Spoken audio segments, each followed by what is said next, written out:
Hello, hello, hello. Welcome to Be Bold America. I'm your host, Jill Cody, along with my guest co-host, Dr. Richard Nothenius. Dr. Richard Nothenius is the Astronomy Program Chair at Cabrillo College in Santa Cruz, California. Dr. Nothenius began his career in mathematics, moved to aerospace thermodynamics and private industry, and then to applied physics at Stanford University.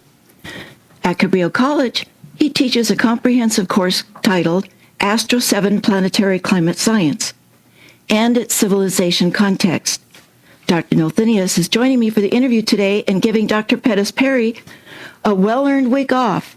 Hi, Rick. Thank you for co-hosting the show with me today. Well, thank you, Jill. I'm happy to be here. Our program today is the Decarbonization Imperative.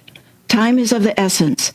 Climate change looms as a malignant force that will reshape our economy and society for generations to come. If we're going to avoid the worst effects of climate change, we're going to need to effectively decarbonize the global economy by 2050. We have big things to do. We've heard it said that our civilization is a wholly owned subsidiary of the environment, not the other way around, and it's true. That's why we must overhaul our economy and our lifestyle to fit into Earth's bioecological limits. We live on a finite planet with millions of fellow species. Love for our children's children can only be genuine if we first honor these facts. Our future depends on it. Our bold guest today is Dr. Michael Lenox. Dr. Lenox is the Taylor Murphy Professor of Business Administration and Senior Associate Dean and Chief Strategy Officer at the University of Virginia's Darden School of Business, and he's also co-author, along with Rebecca Duff, the new book, The Decarbonization Imperative, Transforming the Global Economy by 2050. Dr. Lenox's work has been cited by the New York Times, the Financial Times, and The Economist. He has been recognized as a faculty pioneer by the Aspen Institute as the top strategy professor under 40 by the Strategic Management Society. Welcome to Be Bold America, Michael. Thank you so much for having me, Jill. Oh, it's our pleasure. Michael, I'd like to introduce you to Dr. Nothenius. For 12 years, Rick's astronomy research has expanded to climate change and to civilization economics as thermodynamic systems and the constraints that new research here opposes on how and if our existing paradigm can solve the problem. So, Rick, say hi to Michael. Yeah. Hi, Michael. I'm glad to be here with you. Interested to see where we go with this. Rick, thank you for having you on the call as well. To kick off the discussion, Michael, I wanted to relate, according to the International Renewable Energy Agency, that the price of renewables has significantly dropped over the recent decades. And from reading your book, Rick and I gathered that you advocate American business as the prime agent to solve the environmental dangers posed by climate change. Was communicating this one of your goals in writing the book? Well, I would say what we're really trying to say is that the way business and markets work is that they're involved in a broader, what we call institutional envelope. So I would encourage us to think of it more as a system and how that system function. Clearly, business and markets play a role here. And one of the things we try to lay out in the book is try to understand where are business and markets moving, and then, of course, what are the different roles that policy broadly defined may play in getting us to where we need to be in terms of decarbonization. Yeah. So I have to note that, of course, the way markets have been going is rather short-term in their outlook. And there's a big question, a growing question among many people, whether the existing political economic paradigm really is suited to solving this problem. As we look at the IPCC for the last 30 years, it's really been an unbroken string of broken promises on where we can go with this. And I'm more and more looking into deeper and deeper levels of just what is human nature and what is the nature of our political economic paradigm that we've adopted and has brought us to this point. So, well, yeah, go ahead. Have you talked with more of your colleagues on whether they see any increasing value in degrowth as a long-term goal? After all, we're far past sustainability on the planet now. Well, if you're thinking in terms of trying to reduce consumption, clearly that needs to be part of the puzzle here if we're going to try to decarbonize by 2050. I think what worries me is the behavioral change that would need to occur.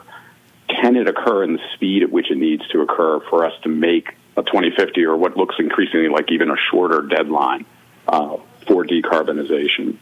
And so I think at the end of the day, we could look at technology and be critical of, the issues that technology has risen in the past. It's hard to see a path forward where it doesn't significantly involve major technological innovation and disruption at this point. Oh, I certainly agree with that. My problem's not so much with technology. Clearly, it's necessary if we're going to get to a good place. It's with human nature itself and with the nature of the political economic paradigm that we've adopted, because you get right down to it, and evolutionary biology has gifted us with this compulsion almost for growth. And you see it on the individual level, on the tribal level, city, state, national, and very competitive, therefore, at the international level. And this is really, I believe, at the heart of how we've gotten to where we are, because growth is on a finite planet is ultimately fatal. If we assume, though, that economic growth is naturally correlated with resource, use, and of course that has been the case, no doubt, through our history, but it doesn't necessarily have to be that way. Well, the recent Nobel Prize winner in physics was just out this week, actually talking about the incompatibility of GDP growth with achieving our climate goals, and I have to say I'm in complete agreement. There's some work by Tim Garrett and others looking at the constancy of a ratio, which is the energy required today. The primary energy consumption rate today is directly proportional not to today's GDP, but to the sum total of all GDP over all of human history. And the past being the past, it gets very difficult to see how we're going to get out of this. I don't have any easy answers either, and I assume you don't either. Although I do see a lot of advocacy on your part. And one thing I did enjoy was seeing your pointing out that NOx emissions from agriculture are very unlikely to be able to be reduced before 2050, and I totally agree with that. I don't know how we're going to feed 8 billion people without the artificial fertilizers that we have. I don't have good solutions. I'm still looking. I'm still hoping. Well, and I think that's one of the goals of the book, is to try to break down the climate challenge, at least, into its constituent parts. And we, talk about kind of the 5 main emitting sectors here of transportation, energy, the built environment, buildings, industrials, and agriculture. I'll start with agriculture because you brought it up. I'm in agreement with you. I mean, the challenge with agriculture is that we have a growing world population. We're going to need to feed more people, and we're going to need to do it with a drastically reduced carbon footprint or greenhouse gas footprint associated with that. And that's not going to be easy. And you see, people talk about, buying at Whole Foods and organic farming, and that's wonderful. But can you get there through those means to solve feeding, as you said, 8 billion people? Yeah, it's extremely expensive. Exactly. And here in the United States, it's a privilege to be able to afford something like Whole Foods, but that doesn't work for the average American. And so, Becky Duff, my co-author, and I have always said that this is the one that gives us the most worry, is how we reduce agriculture. The best answer I can come up with you for this is where carbon sinks come in. I think we have to be thinking about carbon sinks, not for offsetting, transportation or for energy, but just to offset agriculture. Can we somehow figure out how to produce more productive land so we can return some of that agricultural land back to forests? What other types of carbon sinks can we think about creating to offset, like I said, not these other emissions, just the emissions from agriculture? I have a question, Michael, and it's just dovetailing to our problem with the agriculture. As the Colorado River provides water to California, Nevada, Arizona, and Mexico, it has not been full since 1983, and its decline has been faster than predicted. So federal officials have now declared an emergency. 70% of that water goes to agriculture. 10% evaporates. So do you have comments on how business or technology could help with this coming catastrophe? Yeah, and I think the water usage question and the use of not only, as we were saying, fertilizers, but water and agriculture for irrigation and the like could get even more pronounced, of course, in a climate changed world where water resources might be even more stressful, likely to be more stressed. Again, this is the one, we're starting with the most depressing of the sectors, I think, because this is the one that is the hardest to change. There are efforts. There are some interesting work in kind of the broader, what we might call ag tech space. You're, of course, seeing the evolution of kind of plant-based proteins, everything from your oat milk to your Impossible Burger and the like. You also are seeing clean meats. Still seems very sci-fi, but the idea of actually growing meat in the lab as a protein substitute. There is actually a lot of interest and effort right now in kind of the venture world in that space. I think the obvious answer would be, for example, cutting back on our livestock consumption and finding other sources of protein. The challenge is how do we bring that about? Right, that's a huge behavioral change, and what we have historically seen is that as societies have perhaps gotten more economically advanced, they tend to then want a more protein-rich diet, and that can only exacerbate the problem as we see it. Yeah. And I myself too do not have great answers for how you solve something like that. The economist in me would say, something like a cow tax. But can you imagine the will here in the United States of trying to pass something like that? There are efforts on things like making livestock less carbon intensive by using like seaweed as a feed, probiotics for cows. But again, all of these things seem like small efforts in what overall is needed in the agriculture sector. Yeah, the problem I see with innovation in general is that what has happened is higher innovation only leads us to the ability to grow faster. And we've taken advantage of that. And of course, you see it in everything, including even in CO2 emissions, despite the fact that we're increasing our renewables fraction. They're really just becoming another card in the entire deck of energy possibilities. So again, to me, it feels like it's getting back to what is our nature, and if we are going to set ourselves to only cater to what people individually want, the way economics typically works, I don't see that we're going to get out of this. I see ourselves as spending a lot of time and basically wasting a lot of time we don't have. I think there's going to have to be very painful things happening, and I don't see a lot of people who want to talk about that except some academics. Or the political will, Congress the political will to do it. That's another way to phrase it. And Michael, you were given a heads up that this is sort of an unusual day for us because we're doing pledge drives as well. So right. Good. I'm going to be breaking right now for station identification. You're listening to Be Bold America on KSQD 90.7 FM. Many voices, one station. Listen globally online from the KSQD.org website. We're speaking with Dr. Michael Lenox. Our topic today is the Decarbonization Imperative.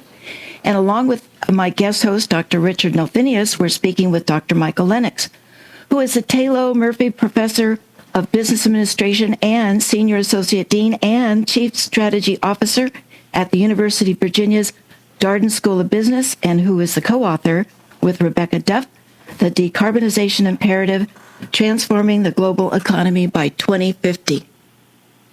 Rick, you have a question? You're on. Oh, I'm sorry. I thought we were going to the pledge drive. No, I just was making sure he knew that we were having one, but it's not time to do it. Yeah, sorry, Michael, you couldn't see all the finger pointing going on in here. Like, you're on. No, you're on. Sorry about that. I notice on page 202 you advocate cap and trade as one of the options that might demotivate bad behavior and motivate good behavior. And I assume you're very familiar with how badly a failure that's been so far. Now, it's at least conceivable you could try and do it better by not issuing so many credits and not issuing them only to the big oil companies. But what it's ended up being, of course, is a way to crowd out the smaller companies, increase the big companies, and it hasn't done anything towards reducing carbon.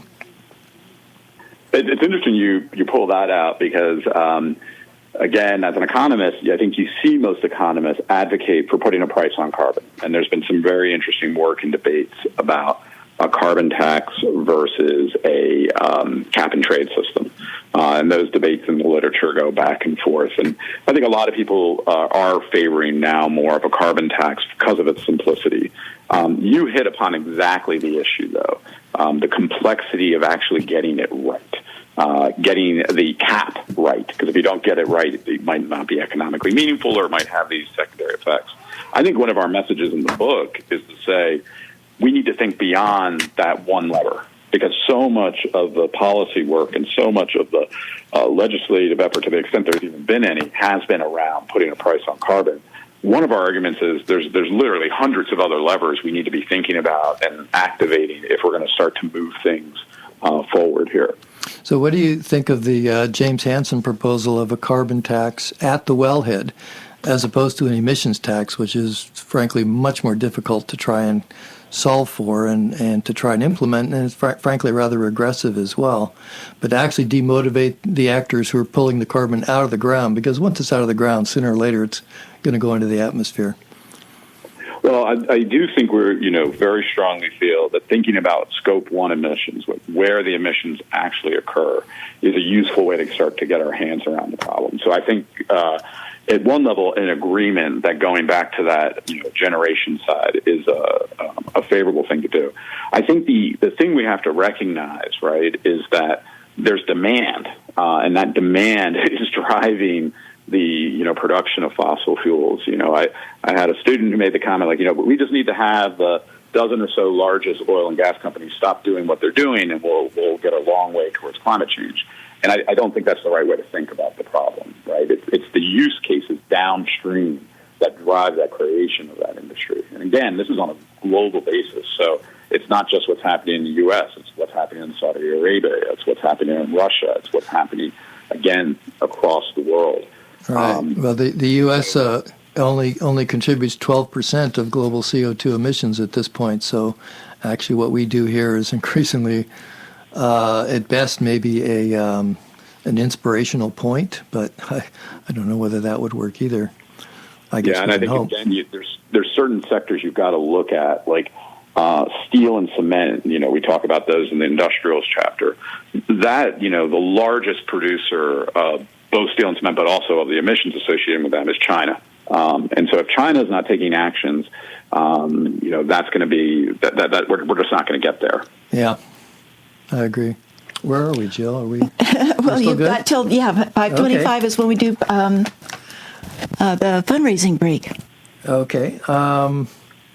Yeah. Well, let me. Oops. Okay, I'm behind. Then I need to look at another point. Well, I do have a question. Okay. Go ahead. I'll let Rick gather his thoughts here, and it's just maybe a little out of left field from what you've been talking about. But I've often said, Michael, that I don't think we're going to be able to do anything meaningful to reunite this country, save our democracy, or mitigate and restore the climate without doing something about Fox so-called news.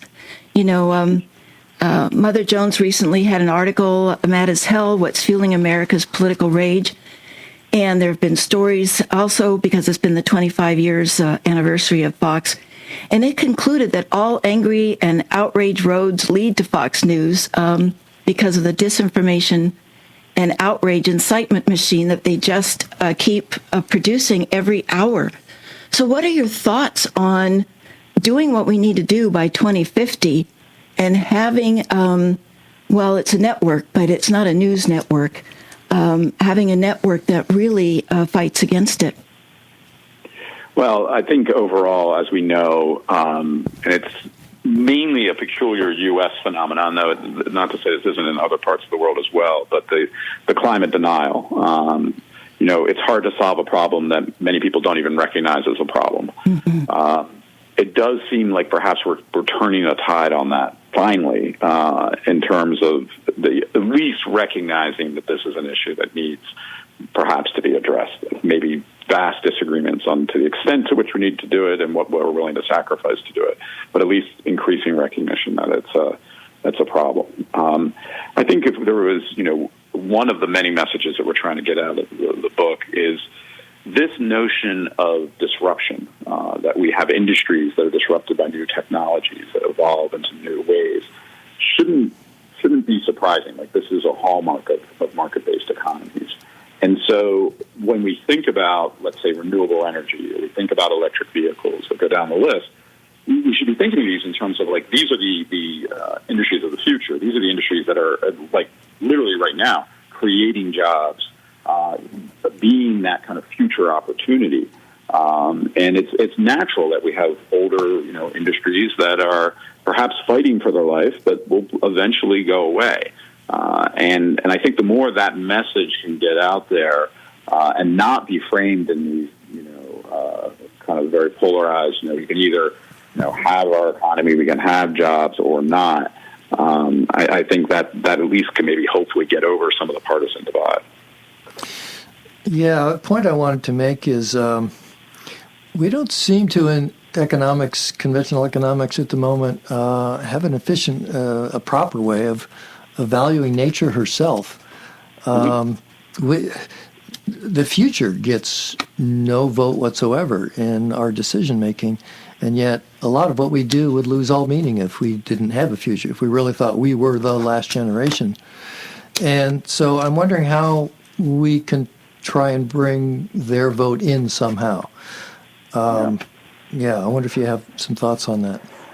Well, again, using economics language, we, consider a lot of these things as negative externalities, things that reside outside the normal economic system, and the way you bring them back in is through policy, through regulation or through other policy mechanisms. And I think, obviously, that's going to be needed here. Again, you raised the question of the political, viability of that, of the global reality of that. I think those are fair questions. And then, that's been one of the things that's been holding us up. Yeah, I think we're going to have to look more open-mindedly at overruling what most people want in their short term if we're really going to pay honor to the future, which is supposed to be what we're doing here. So we're on to our fundraising minutes here. Maria Ressa, who just won the 2021 Nobel Prize in Journalism, said that they first came for the journalists. We don't know what happened after that. And we also know that when Rick Snyder, the Republican governor of Michigan, installed as executive managers over democratically elected city councils, they first went for the community radio they had in Benton Harbor. So I've always said community radio is the air of democracy. So to keep us on the air, we need to do a fundraising drive. Howard? Well, to err is human, I guess. And here we are doing the air of democracy. Different air. Thanks, Jill. It's always a pleasure to have you on the air and to see how much effort you put into your program and how much deep thought you put into it, and the great guests you dig up and round up here for Be Bold America every other Sunday. And you've been doing it since we began the station more than 2.5 years ago. We're heading towards our third year. And you were a novice to radio. You've obviously got a lot of deep life experience and a lot of connections, and you brought all that experience to us, but we're a novice to radio. And, it's been a joy to see you blossom and flourish as a radio host and interviewer and bring all that expertise and information and passion to the airwaves. And that's typical of what we have here at KSQD. We have a lot of people with great life experience of varying sorts and lengths, and some with radio experience, some with none. And we've cultivated all that and curated all that to bring you this great schedule of programming 24/7 here on KSQD. We're, as I said, less than 3 years old, but it's just amazing how much information we've gotten out there. We've had Nobel Prize winners, Pulitzer Prize winners on the air. as our guests, and some of that is local talent too here in the Santa Cruz area that we bring to the whole world through the World Wide Web at KSQD.org. This is our fall fundraiser. We come to you twice a year because we have no commercials ever. No commercial sponsors, no corporate sponsors or government institutions or universities behind us. It's all community-based, and wherever you're listening, you're part of the K-Squid community, and we ask you to do your fair share and contribute at ksqd.org, or give us a call from wherever you are at area code 831-900-5773. That's right, and for the next 3.5 hours, we actually have a matching pledge challenge, so your money could go twice as far. Matilda Rand has actually issued this challenge, and she will match up to $250. So if you donate in the next 3.5 hours... This evening talk programming, yes, here at Sunday evening. Yeah, so your money will go just twice as far. So give us a call here at 831-900-5773, or you can go online to our website at ksqd.org, and there's a red donate button at the top left corner. Matilda gives so much to KSQD, not just the $250 in this case, but she's been behind the scenes since before we started, and she's on our board of directors. She's our treasurer. She co-hosts a program every other week, Exploring Santa Cruz. She produces the First Person Singular series, and it's all volunteer. So we have so many volunteers here. We ask our community of listeners, do what you can. If you're interested in volunteering, contact us. But we don't expect people to do that much. If you have a great idea or a suggestion for a program, let us know. Give us your feedback. But we do, in particular, need financial support to whatever extent you can. And again, right now, Matilda will match that up to $250. So if you give $10 a month, that's only $120 over the course of a year, 33 cents a day. Matilda will match that, and we'll get twice as much. Consider that $10 a month donation, or $20 a month, perhaps. It's still going to be a small amount of your monthly credit card bill that you see. I do it with some other organizations, some other nonprofits, Greenpeace and whatnot, and it's a monthly reminder that I'm doing something to support a worthy organization. And this particular organization, KSQD, gives you something every single day, and it's very tangible. You hear it every single day at KSQD. Is it worth 33 cents a day? Let us know. Give us a call, 831-900-5773. And do it online, ksqd.org. You can do it at your convenience, at your leisurely pace, however fast or short you want to do it. It's pretty quick. Just click on the donate button. It'll walk you through a few steps to include your safe, secure credit card number. But also a thank you gift if you want. T-shirts and hats if you want to wear your squid affiliation with Pride. We encourage it. It's great. I'm looking at Jill wearing hers now, the turquoise and red logo with the squid with the one eye looking at you there. It's a real conversation starter, and I encourage folks to check it out at ksqd.org and make your donation there. Thanks. Yeah, and before we get back to Be Bold America, I want to give a big thanks to Rick, who has just donated. So thank you, Rick. Your donation is very much so appreciated and means twice as much. Uh-huh. And I think we may have some more coming on the web. I saw one recently that volunteer Deborah Sloss has logged, so we'll announce that one later. We'll thank everyone who's donated. And I guess we can get back to the program, and stay tuned for more Be Bold America. We'll be back with you a little later to talk more about the pledge drive. But here's what you came for. Thank you, Howard. Thank you, Emily. And if you're just joining us, our topic is the Decarbonization Imperative. And we're here with Dr. Richard Nolthenius, and both of us are speaking with Dr. Michael Lennox, who is the Tayloe Murphy Professor of Business Administration and Senior Associate Dean and Chief Strategy Officer at the University of Virginia's Darden School of Business. He's a co-author, along with Rebecca Duff, of the Decarbonization Imperative, Transforming the Global Economy by 2050. Michael, I have another question for you. So I confess I haven't read every page of your book, but I've skimmed through a lot of it. And one thing that I did not pick up on, so maybe you can help us and our readers, what your thinking is on where nuclear fits in for a low-carbon future.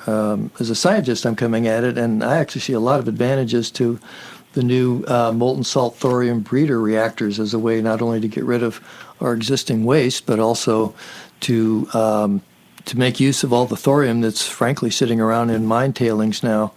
The designs are inherently very safe. I mean, I could go on and on, but I thought I'd see where you've come down on that. Yeah, I am supportive of pushing more nuclear. There are some interesting activity in what we call modular nuclear, so kind of much smaller scale nuclear plants that could be used for either industrial usage or community usage. The thing that we point out in the book is, while I think a lot of people believe that nuclear almost needs to be part of the solution, the fact is it's in retreat across the globe. In the United States, there's one active new nuclear plant being built. And if you look at kind of the age of our stock of nuclear facilities, more likely we'll be retiring them than building them in the foreseeable future. You look at countries like France and Japan, who were leaders in nuclear energy. France has pulled back on nuclear energy. They were upwards of 80-90% of their electricity at one point was from nuclear. Japan, obviously after the tsunami, has been pulling back from nuclear. And so, again, I totally agree that it is probably most likely needs to be part of the solution, yet it's interesting to note that across the world we're kind of in retreat. Well, you're right, but the question is, should we? And does there need to be a stronger voice in well-respected places like yours for basically telling people the way things are instead of catering to, frankly, I'm reading there's a lot of fossil fuel efforts in trying to discredit nuclear, and that's certainly not well-deserved. Yeah, no, absolutely. I think, some of it's driven by the regulatory costs. A lot of it's driven by the NIMBY problem of not in my backyard. And those are hard to overcome. And I think, again, I think we got to keep pushing kind of all available decarbonized solutions here. But again, just kind of looking at where we currently are, it's hard to see that being kind of the ultimate solution here. But again, I'm completely with you that this should be part of the effort and part of the puzzle that we need to keep, the puzzle solution here that we need to keep pushing. Well, the politics seems to be driven by, frankly, a certain amount of ignorance, I think. And so I think we need to help educate people more on just the plain numbers. I mean, nuclear has actually been much safer than anything else. Now, here's the thing. I'm not such a great fan of light water reactors as we've had them, because it looks like the reason that we went that direction in the first place is because it uses uranium and because it allows us to produce plutonium for bombs. And I don't think that should be such a great priority. The thorium cycle is much more friendly in that way. The regulatory costs really seem to be driven by the fact that the regulatory people are timid about approving them. It's not that there's brand new technology that needs a whole lot of extra scrutiny before they can get through. It's more that they don't want to be the guy who sets the approval and then the public comes down later for whatever reasons the public may have. We need some leadership and education, I think. Well, isn't it also the case that a private company can't make it financially feasible? They would need government support to do that? Well, in insurance, that's certainly been true. Mm-hmm. However, I don't see any reason why the insurance costs, rationally at least, couldn't be much lower for these molten salt thorium reactors, because there's no pressure involved. They can't melt down, even if you cut all the power. They just have strong increased safety over the existing reactors, and even the existing reactors are safer than any other power source, despite Fukushima and Chernobyl. Yeah, I think it's hard because people remember Fukushima, and even the radioactive radioactivity they dumped in the ocean made it to California. So.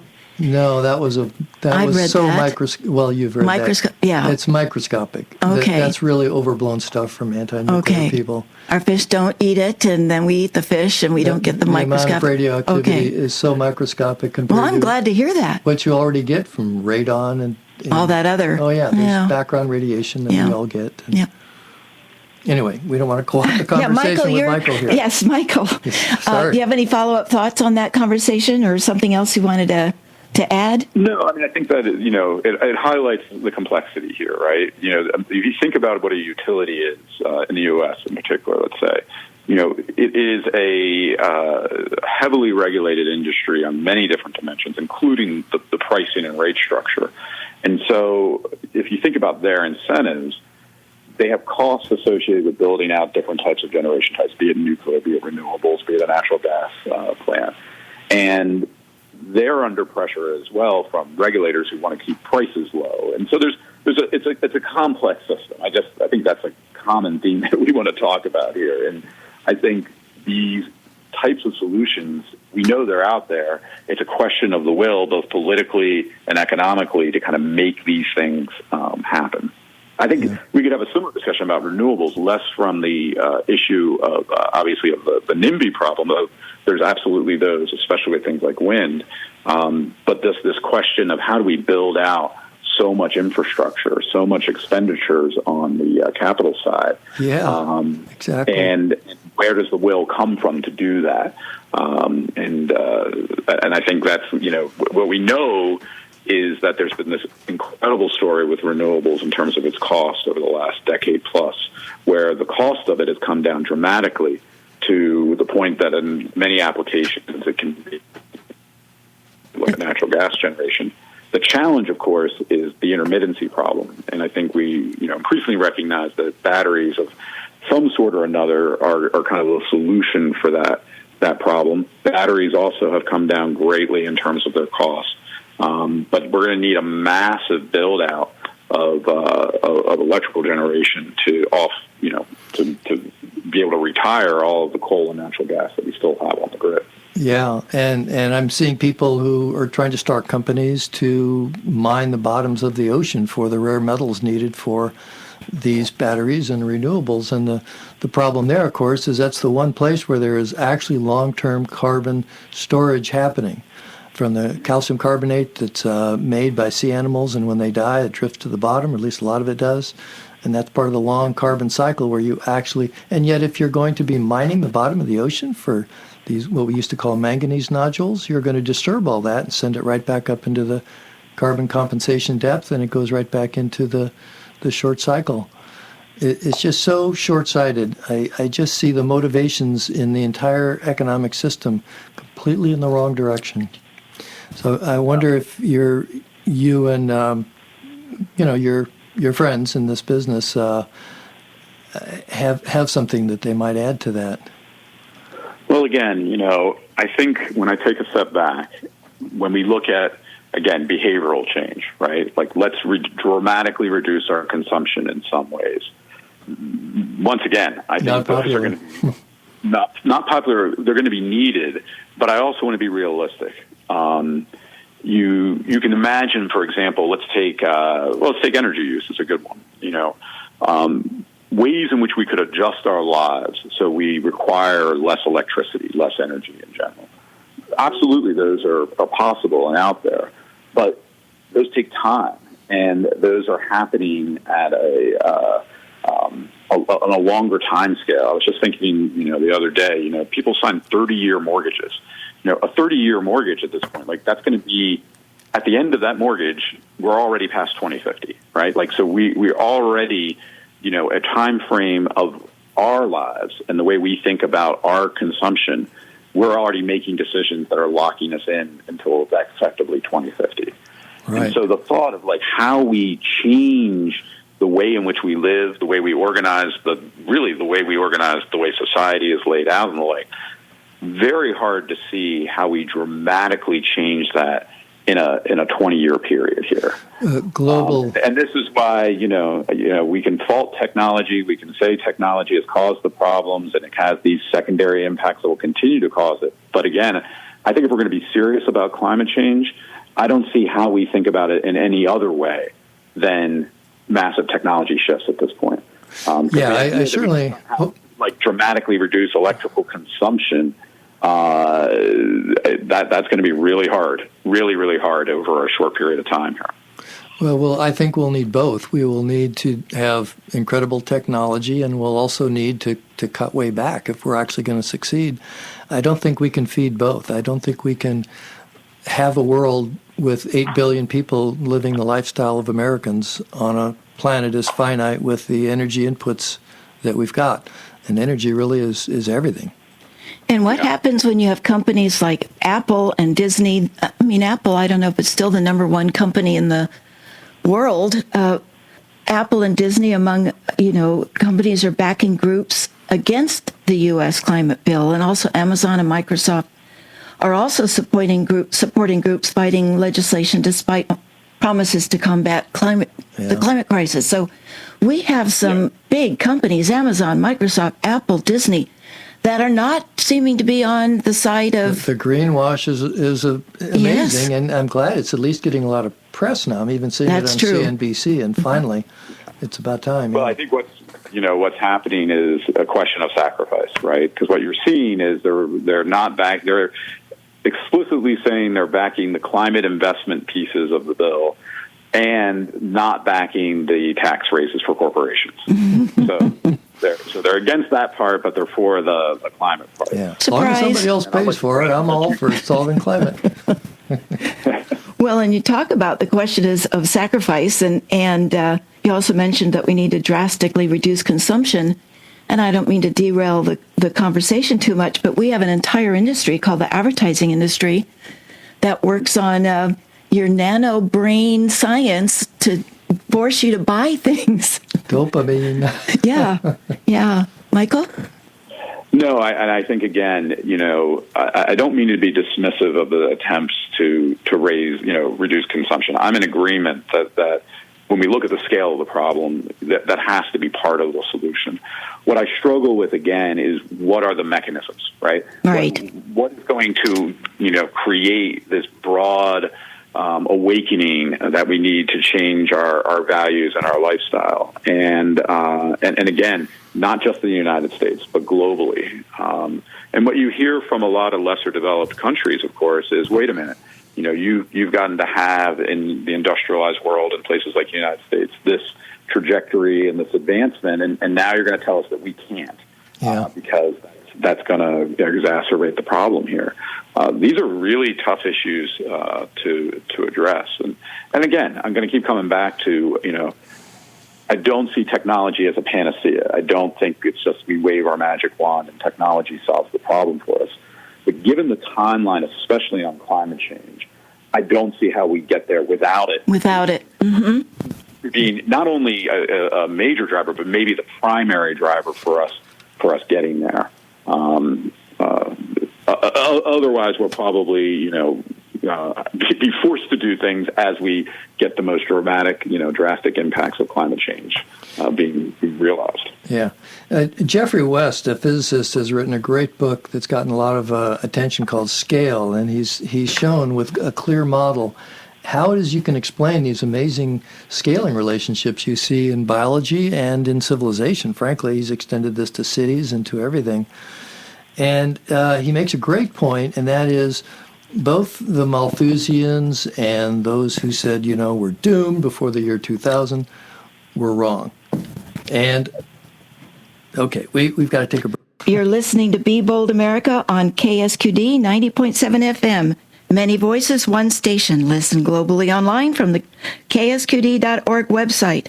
Want a friend to hear this interview? Ask them to visit the KSQD website or sign up for a free subscription through their favorite podcast platform, such as Apple, Google, Spotify, Radio Public, and Overcast, to hear this program and many others. I'm your host, Jill Cody, here with my co-host, Dr. Richard Milthenius. Our topic is the Decarbonization Imperative, and we're speaking with co-author Dr. Michael Lenox.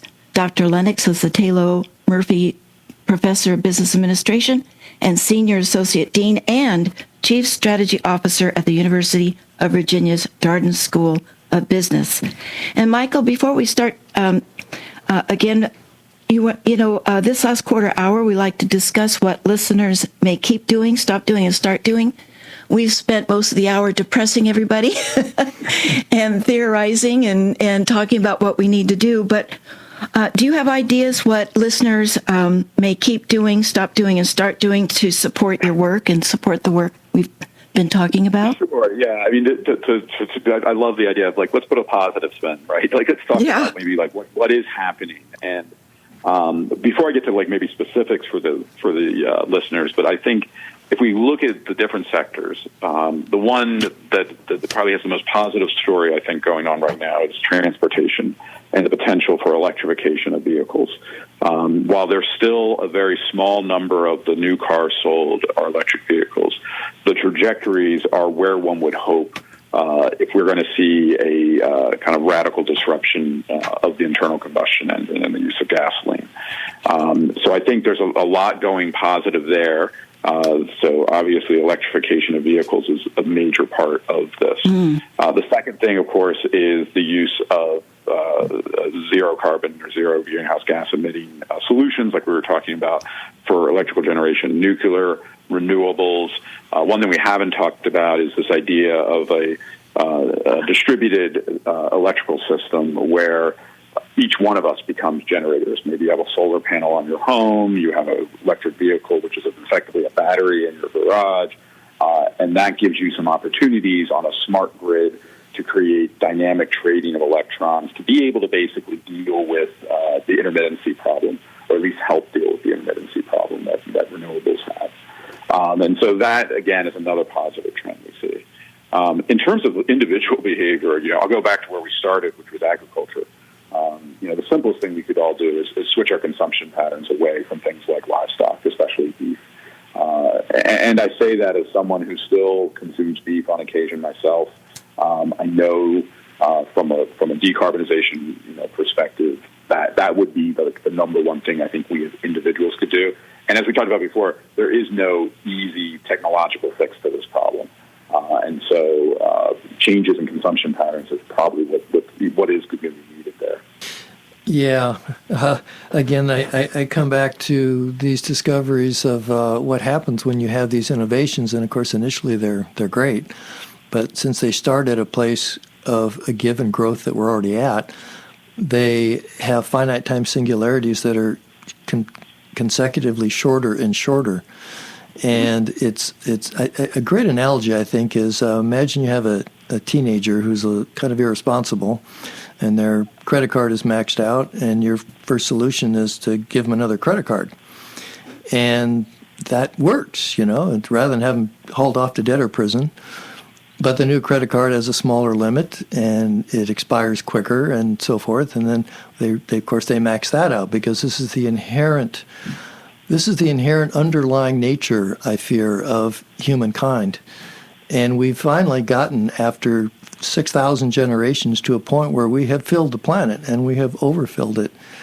And I think we need longer-term solutions. I'm now associated with the Earth Futures Institute at UC Santa Cruz up on the hill here, and starting to expand my work a little bit on that. And, of course, they take a very long-term view.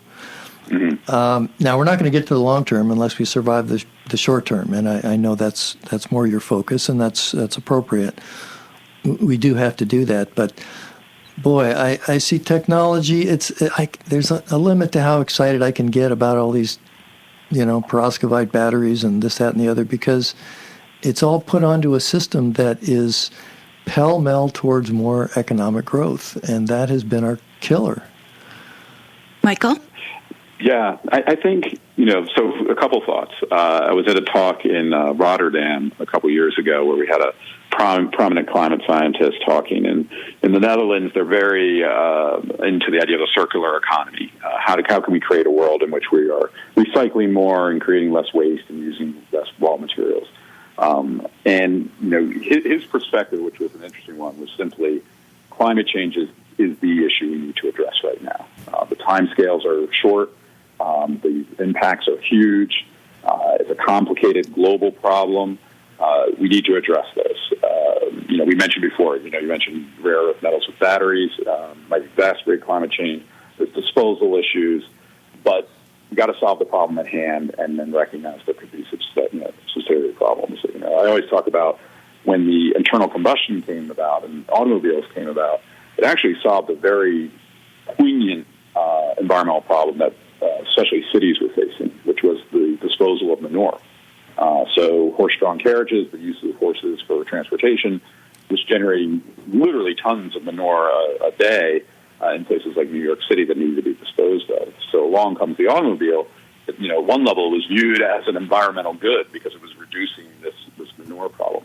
As we know, of course, it's created a whole set of other problems now, especially with climate change. It doesn't make the technology solution feel any better, right? We would love to always be able to have, technology that doesn't have secondary impacts. The best I can come up with is to say that is part of the human endeavor, right? We solve problems. Yes, they might create secondary problems, but we try to then solve them again. And it might not be the most satisfying, but I think that's kind of how society advances. To your broader question, at the end of the day, economic development is about improving human welfare. And again, this question you're raising of whether the way in which we think about economic development is inherently tied to more resource consumption, especially natural resource consumption. Yes. It's an interesting one that people have debated for a long time. And again, theoretically, they could be decoupled, right? To the extent that we value things that do not require resources and therefore contribute to our welfare in some way, broadly defined welfare in terms of our, the value of our life, the flourishing we live. There's no reason to believe that we can't continue to improve as a society and flourish. Now, whether or not the way in which we have realized that, and up to today, has been around more consumption in the physical, interpretation of that. Fair enough point. Michael? Yeah. I wish we had more time, but we have run out of the time for today. When it comes to the climate crisis, we could spend a lot more time on your book. So I wanted to thank you for a great conversation. Thank you for being our bold and impressive guest. And both Rick and I are delighted you carved out some time for us tonight. And thank you, Michael, for being so gentlemanly in my rather pointed points. It is such an imperative topic that we all must keep top of mind, and we're overwhelmed with all other issues in this country. So this is such an important conversation. So thank you, Michael. Well, thank you for having me on, and thank you for asking these questions, Rick and Jill. These are the right ones to be asking. And again, I'm about solutions, right? How can we actually make progress on what is a very tight schedule with climate change? Thank you so much. Thank you. Up next on Be Bold America will be the author of Fall in Love, Have Children, Stay Put, Save the Planet, and Be Happy. Frank Schaefer wrote this book, and he returns to Be Bold America. And so he includes a bold argument that we should focus on living meaningful lives rather than making money and seeking validation from our jobs. The argument he writes about took him down paths that will surprise and delight and even shock readers. So join us on October 24th at 5 p.m. for Fall in Love. I also want to give a special thank you to Be Bold America's program engineer, Emily Donham, to our program director, Howard Feldstein, who we're going to be hearing soon on our last pledge drive of the hour.